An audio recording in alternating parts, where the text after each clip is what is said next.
Hello and welcome to Nanny Cooks from the Ozarks. Today we're going to do a second in our three-part series, This Ain't How Mama Did It. And we are going to make a chocolate pie. It's simple, it's easy, and it's quick. Now you know the goal of our video is to teach people how to cook with less additives and preservatives.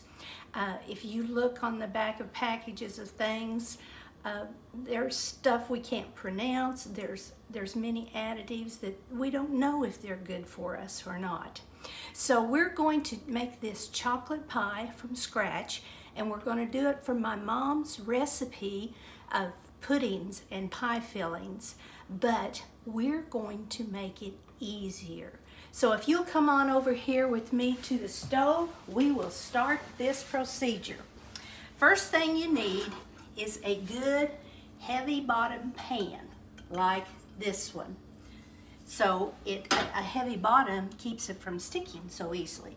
So first I'm going to put in, now when Mom would make this pie, she would temper, or she would heat her milk, and then she would add some of the dry ingredients, and then she would beat her egg yolks and then temper them. So, and basically temper just means warming up your egg yolk so you don't end up with scrambled eggs too. And she would do that, and it was a long, kind of a scary procedure too. But we're going to simplify this because this ain't how Mama did it. Okay, we start out with 1 cup of sugar. Now I like to use raw sugar, so that's what we're using today. We have 3½ tablespoons of cocoa. Now I like to sift my cocoa before I put it in because a lot of times it'll have lumps. And also I like to use an organic cocoa. Now you don't have to, you can use some off of the shelf if you would like. We have a 1/2 teaspoon of salt, and this is Himalayan salt that I like to use. Got a little more cocoa in there I want to get at. And 4 tablespoons or 1/4 of a cup of flour. Now you could use cornstarch if you like, but Mom always used flour, so that's what I like to do.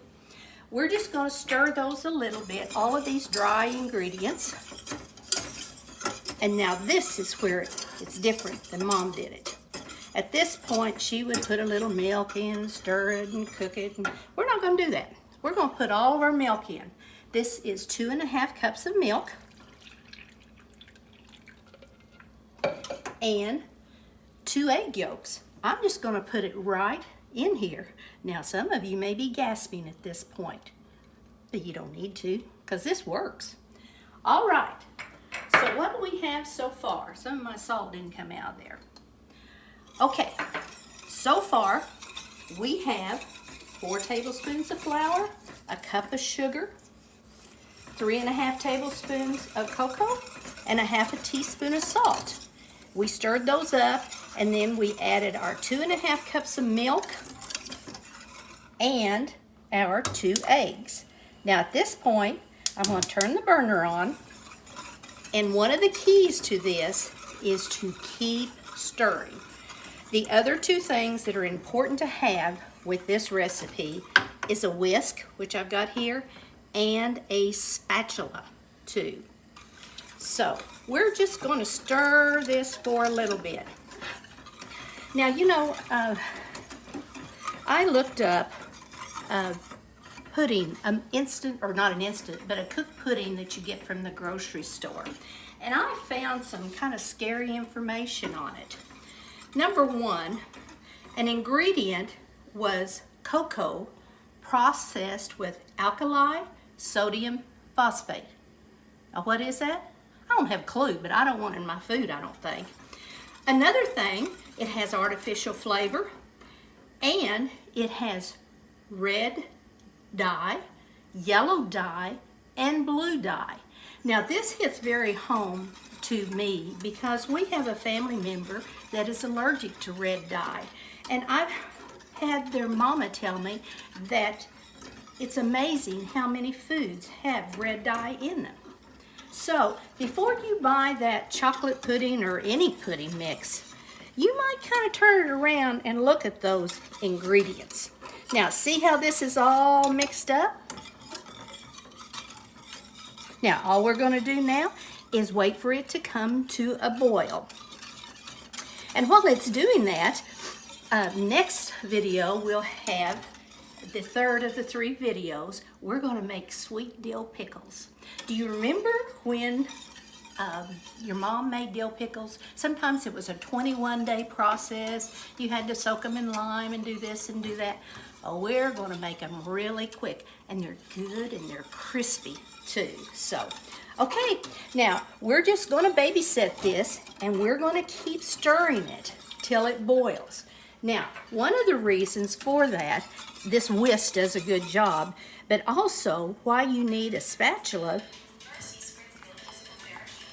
is because sometimes it will get around the edges, and you can hear the phone ringing. And what you want to do is go right around the edges with this spatula. See how that gets in there? And then you just want to scrape that back in. If you don't do that, those edges can burn. Okay, so we're going to keep stirring here. I don't know how the weather is out at your neck of the woods, but we have had a rough winter here in southwest Missouri. We've had more snow than we've had in years. We've had sub-zero temperatures, and in fact just this week we had sleet and snow and some ice too. So we're ready for spring around here. We can't wait till the dogwoods bloom, and it's going to be good. So alrighty, we're still stirring here. Now with this pudding and pie filling recipe, which I will post on the video, you can make a lot of different kind of pies. Not only chocolate pie, you could make a banana cream pie, a coconut cream pie, or a butterscotch pie.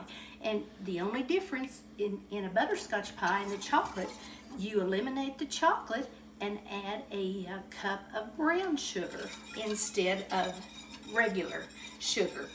So, like I said, that recipe will show this. So, okay, we're still stirring away. And you notice I haven't left this, because if you do, it can burn very easily. Alrighty, we're going to keep stirring here and take a little break, and we'll be right back with you when this starts boiling. Okay, we're back, and this has just started boiling as we've been stirring and stirring. And remember, you want to scrape around the sides too, because there will be stuff there that will burn if you don't. Okay, it has come to a boil.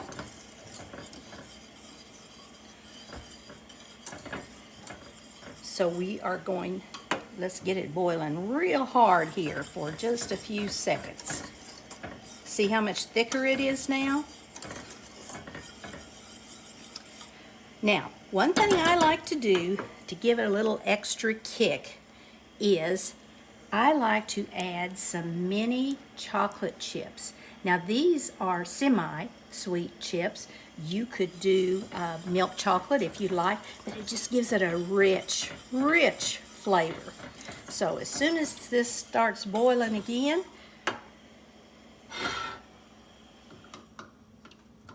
got a little pause here. Okay.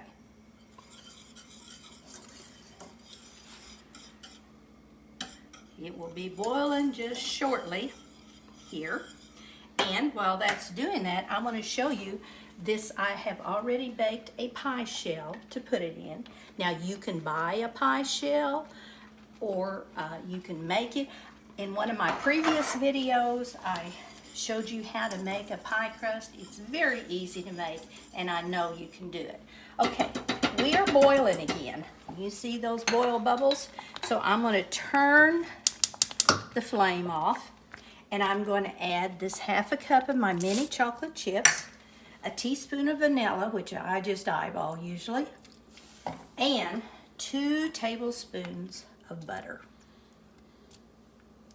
We're going to stir all that in. Let it melt, which it melts very quickly.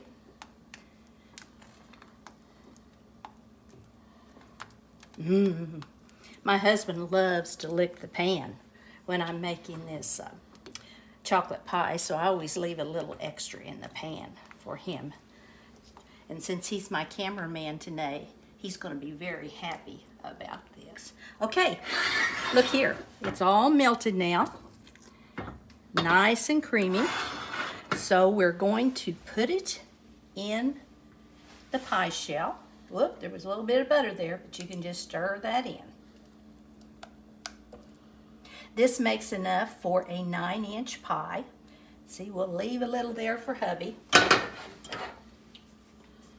Now then, it needs to chill before you put any kind of topping on it.